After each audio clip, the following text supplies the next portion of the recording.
complexidade. Be relentless, be evoke. Vamos junto na jornada do alta performance. Espero que você tenha cumprido o exercício pedido anteriormente, porque ele é muito importante. A partir de agora, nós estamos numa outra jornada, numa jornada muito mais reflexiva, numa jornada de um outro tipo de entendimento. Construímos uma série de referências. A partir de agora, nós vamos entrar em um conceito importante. Razão, racionalidade e racionalização. Razão, racionalidade, racionalização. Todas as vezes que falarmos de complexidade, iremos passar naturalmente por essas três variáveis. Aprenda a transacionar nessas três variáveis em todas as situações, normalmente no seu cotidiano. Primeira característica dessas três variáveis. Racionalidade trata de uma operação mental complexa que consiste em estabelecer relações entre objetos, entre variáveis, entre contextos, entre situações. É o que constrói o seu entendimento sobre o universo. É a sua parte racional. Porém, é muito importante que você tenha muito conhecimento prévio para desenvolver a sua racionalidade. Sem conhecimento prévio sobre aquelas variáveis, você terá muita dificuldade de impor ou aplicar a sua racionalidade. Lembre-se, tudo está em constante mutação e tudo está em constante variabilidade. Existe uma variabilidade muito grande. Estamos falando de todos os contextos, sejam eles organizacionais ou sejam eles pessoais. Racionalização. Racionalização é o uso da parte racional mais a ação. É quando você utiliza toda a sua inteligência e todo o seu esforço dentro de uma tarefa, integrando todas as variáveis no objetivo de você chegar a um resultado de excelência. Então, a racionalização é a sua habilidade intelectual ou sua habilidade mental de executar tarefas mas dentro desse contexto que você tem envolvido. E a palavra mais subjetiva de todas é a palavra razão. Quando usamos a razão, é a habilidade que nós temos de minimizar, é a habilidade que nós temos de trazermos a juízo. Ela vai ser traduzida como o seu bom senso, sensatez, motivo, argumento, raciocínio, tudo aquilo que nós racionalizamos ou tiramos de um universo factível, possível, para o universo factual. Usamos essas três variáveis o tempo todo, mas para entendermos isso, temos que entender como essas três variáveis vão sempre funcionar. O primeiro momento dela é o momento dialógico. O que eu quero dizer com o momento dialógico? Quando você estiver dialogando ou conversando com alguém, ou buscando por oportunidades, ou buscando por opções, é quando nós iremos falar do pensamento divergente e pensamento convergente. Quando estamos numa situação como essa, a principal habilidade que o alta performance lança mão e lança prática é que ele tem uma clara distinção e um claro entendimento de opinião e distinção. Para ele isso é muito claro. Quando você estiver num ambiente dialógico, num ambiente de diálogo, a primeira coisa que você tem que entender é que não deve prevalecer a sua ideia. A primeira coisa que você deve entender é que não deve prevalecer a sua ideia. Você deve utilizar a sua ideia para construir em cima da ideia de outros e permitir que outros construam na sua ideia. Porque a partir daí a sua ideia vai ficar muito melhor. Ou seja, ou use a sua ideia de base, ou coloque a sua ideia sobre a ideia de outra. E como que você faz isso? Quando você entende a diferença entre opinião e distinção. Deixa eu explicar isso para você sobre uma outra perspectiva. Opinião é quando você ou qualquer outra pessoa faz o que nós chamamos de recorte de mundo. Opinião é quando eu paro num determinado lugar do planeta Terra e recorto o mundo, olho o mundo com visão de túnel.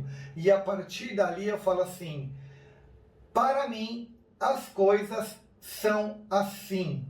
Isso é uma visão de túnel, eu recortei todas as variáveis e eu vejo só aquilo daquele jeito.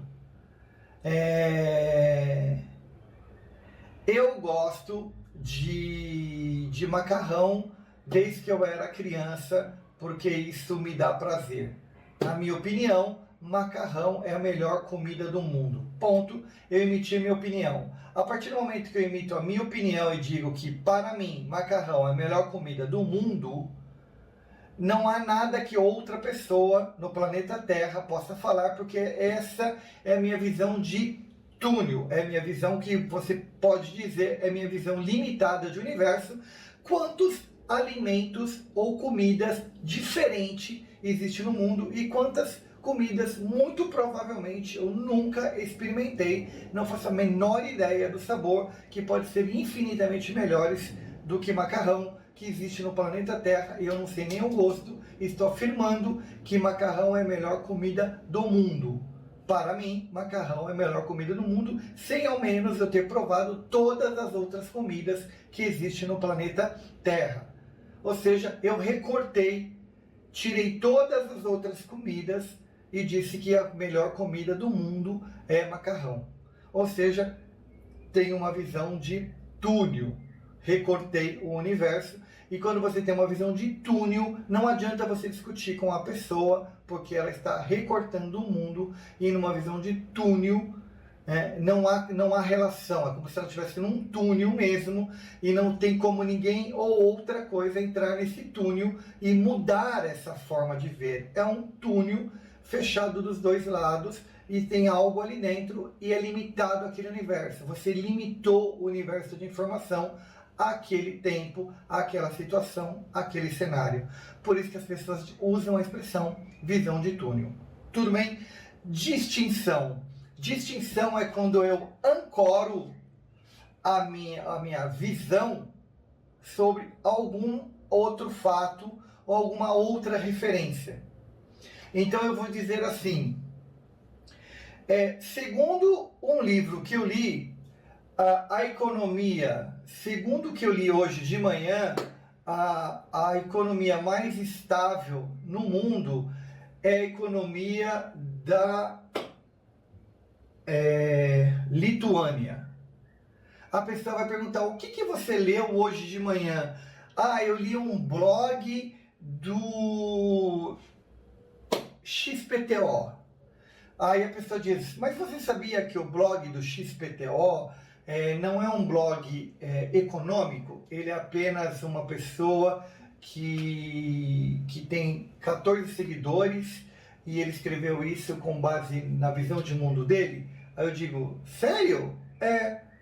Então, a partir desse momento, ela desconstruiu a minha narrativa, ela desconstruiu a minha referência, eu não tenho mais aquela referência, e então eu sou obrigado a mudar a minha visão sobre aquilo, porque eu não tenho mais onde me ancorar. E aí eu pergunto, você pode me dizer qual um outro lugar que eu posso pesquisar? Eu recomendo que você leia tais informações, tais revistas, tais jornais. A partir do momento que você lê essas 4 referências, fica mais fácil você tirar uma média ou uma análise dessas 4 referências para saber qual era a melhor economia. Ou seja, agora eu vou me ancorar em outro lugar e vou emitir minha distinção a partir daí. Então, o que acontece no diálogo? No diálogo, se as pessoas emitem opiniões, fica difícil dialogar. Se as pessoas emitem distinções, o diálogo é progressivo. Porque um desconstrói o outro e vão reconstruindo a partir daí. Então, qual é o seu papel de observador e compreender em que contexto as coisas estão acontecendo. A partir desse momento, nós vamos para a segunda etapa, que é a recursividade ou a recursão organizacional, ou recursão dialógica. Podemos usar até essa expressão também. O que é recursividade? Recursividade é uma característica que nós iremos utilizar. Imagine a recursividade como sendo uma forma diferente de fazer a mesma coisa. Uma forma diferente de fazer a mesma coisa. Recursividade é quando você revisita aqueles mesmos conceitos para ver se eles estão claros e se você realmente os compreendeu. É aquele momento que você pergunta para a pessoa o que foi mesmo que eu disse. Como você entendeu o que foi dito até agora? O que nós dissemos até esse momento? E a pessoa utiliza as palavras dela para traduzir. Recursividade é como se fosse marchar no mesmo lugar. Você está gastando toda a energia do andar, mas você não está saindo do lugar, mas você está fazendo todos os movimentos necessários para ir como se você estivesse andando, mas você está no mesmo local. Então esse é o conceito dessa recursividade. Para que serve isso? Para termos certeza que estamos construindo alguma coisa. E quando chegamos em um embate ou chegamos em um impasse, usamos a recursividade para analisarmos o que foi feito até aquele momento, para podermos então transpormos esse embate. E por último, e não menos importante, talvez o mais importante de todos, o princípio holográfico. O princípio holográfico, eu gosto de dizer que ele é um princípio, talvez para o alta performance de todos, o mais relevante, por assim dizer. Aqui eu não vou usar muito o princípio desse conceito, porque eu gosto de ter uma visão mais alargada do princípio holográfico e chamar de análise de contexto.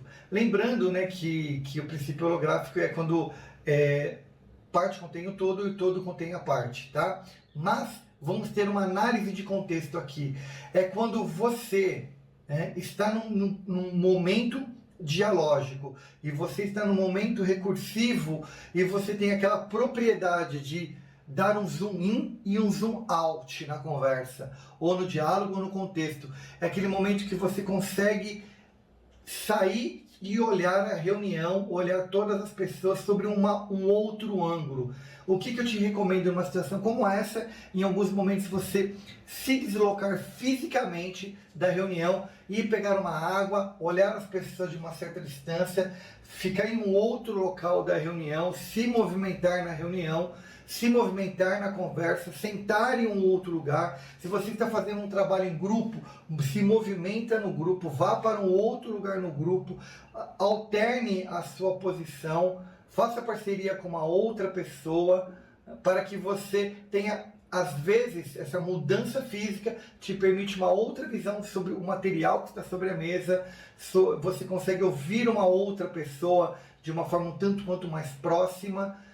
Então esse princípio, essa análise de contexto, vai ter um módulo mais para frente, que eu já vou fechar esse módulo, vai ter um módulo mais para frente, chama-se flexibilidade cognitiva. Faz parte desse princípio holográfico a flexibilidade cognitiva. Flexibilidade cognitiva é o quanto você consegue ser flexível, a sua habilidade de ter flexibilidade frente a vários saberes. Então, vou explicar isso sobre várias perspectivas e várias habilidades. Então, só para a gente fazer uma viagem recursiva, razão, racionalidade, e racionalização, e na sequência, diálogo, recursividade e princípio da holografia ou holográfico. Ok? Então esses são os conceitos importantes para que a gente analise dentro da complexidade, e agora eu já estou começando a te dar ferramentas para você trabalhar e conversar e dialogar e ter um entendimento do que vem a ser as ferramentas da complexidade e como utilizar os conceitos complexos dentro do seu dia a dia, dentro da sua forma de trabalhar e dentro da sua forma de pensar. Então hoje, quando você conversar com as pessoas, quando você ir para um embate de conversa, vá com essa mente. Pensamento divergente, pensamento convergente, pensamento divergente, pensamento convergente. Vá com esse olhar, vá com esse ouvido e vá com essa forma de compreensão, ok? Se ficou muito complicado, volte algumas vezes nesse box e te espero no próximo box para mais coisas interessantes aí. Nos vemos. Luiz Fernando se despede.